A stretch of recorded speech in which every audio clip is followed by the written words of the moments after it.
eu vejo isso que o Bolsonaro está fazendo, hoje o Guilherme Amado dando a notícia, de que ele vai anunciar uma nova medida econômica a cada 2 dias, de agora até faltando 12 dias. O cara botando a caixa para liberar esse empréstimo consignado a rodo, bilhões. A pergunta é o seguinte, pode isso? Porque assim, o que está acontecendo é tão gritante. Aí, porque aumentou em 10 vezes as denúncias contra abuso de poder econômico com empregados, trabalhadores. 300 deve ter aqui no bairro que eu tô, aqui na Vila Mariana. No Brasil a gente está falando de dezenas de milhares. E aí, o que parece claro para um leigo, né, ignorante no âmbito jurídico como eu? Eu fico assim, pô, o cara está fazendo o seguinte, ele faz, aí quando ele fizer isso, ele está apostando que fazendo isso ele vai ganhar. Se ele ganhar, ele tem o Procurador-Geral da República, tem o Presidente da Câmara dos Deputados, vai poder apontar mais ali os caras do STF, se não fizer lá o negócio que ele já prometeu, que é botar mais um monte de ministro, então ele está com zero de medo disso. A pergunta é, não tem nada que o TSE, que o Supremo possam fazer agora para impedir esse absurdo, o que para mim parece um absurdo, que está na cara de todo mundo, essa compra de votos explícita que está sendo feita?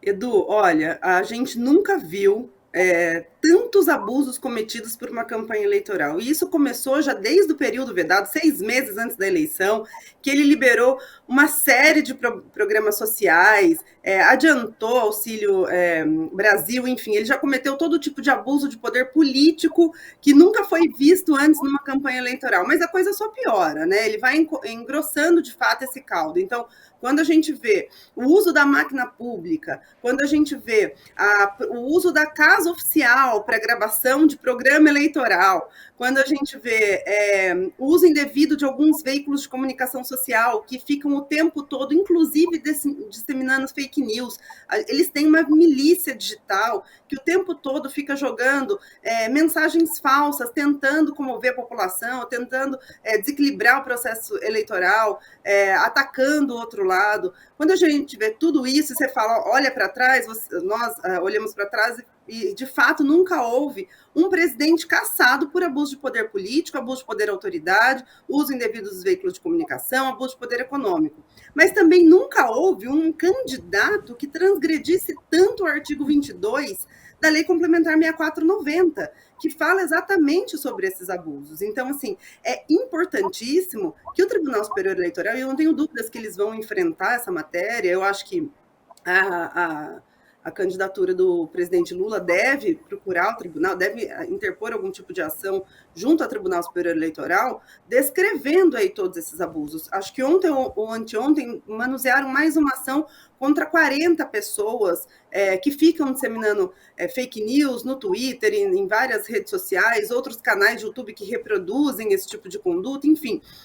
O fato é que eles devem enfrentar e vamos ver qual é a consequência disso. Não vale tudo na corrida eleitoral. A gente tem regras muito específicas que é para que os candidatos tenham as mesmas condições. A gente não pode ter um candidato que está ali na reeleição praticando todo tipo de abuso só porque ele quer ganhar a eleição, praticando todo tipo de fake news porque ele quer ganhar a eleição, fazendo uso do orçamento secreto e liberando milhões aí para os seus parlamentares porque ele quer ganhar a eleição. Então, assim, a esperança é que o Tribunal Superior Eleitoral, ao analisar esse tipo de conduta, se tiver algum tipo de pedido de tutela de urgência, que defira essa tutela de urgência para não desequilibrar a corrida, né, a condição de cada candidato, de concorrer em igualdade de condições, e ao final, uma vez comprovado todos os abusos, que caça esse registro e, se eleito, caça o diploma.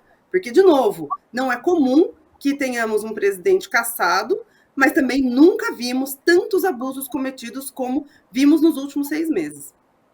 Mas isso que eu queria te perguntar, assim, se dá tempo de uma coisa dessa acontecer, porque a gente está a 12 dias das eleições, será que dá tempo de apurar essas denúncias? Porque, por exemplo, como a gente viu no primeiro turno, a prova de vida com os idosos, isso foi aparecer 2 semanas depois do primeiro turno, já era tarde demais. Então, como é que se fica nesse momento, faltando 12 dias? Pode ser tarde demais essas denúncias. Vive.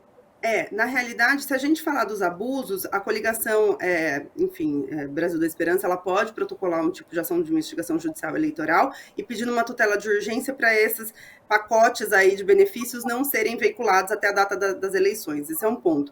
A investigação em si, ela demora um tempo. Por isso que a gente sempre fala na cassação do registro, que é o que os candidatos têm hoje, ou na cassação do diploma uma vez eleitos. Então, pode ser que até o dia da diplomação isso aconteça no que diz respeito aos abusos. No que diz respeito ao assédio eleitoral, que é o que a gente está vendo dos inúmeros empresários fazendo isso, e eu concordo muito com o Edu, não são centenas, são milhares.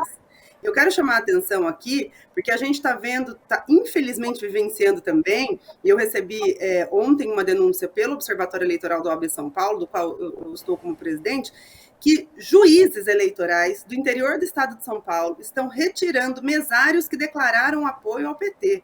E a gente vai ter que apurar isso, que estão descredenciando essas pessoas porque declararam não, mas em suas redes sociais de candidatos. Então, isso é gravíssimo. A gente está em um período só a impressão assediando seus funcionários e coagindo a não votar no eleitorado, como tem juízes, repito, juízes, descredenciando mesários que têm uma função pública para exercer no dia da eleição, porque descobriu que esses mesários teriam uma predileção que não tem nada a ver com o dia da eleição, com o dia da fiscalização, mas uma predileção por determinada candidatura contra o Bolsonaro. Então, esse tipo de conduta vai demorar um tempo maior para que essas pessoas sejam investigadas e eventualmente penalizadas. Eu vou encaminhar hoje, inclusive, essa denúncia para a OAB, que a gente recebeu na vigília cívica, que nós fizemos no primeiro turno da eleição, para que o CNJ tome providências.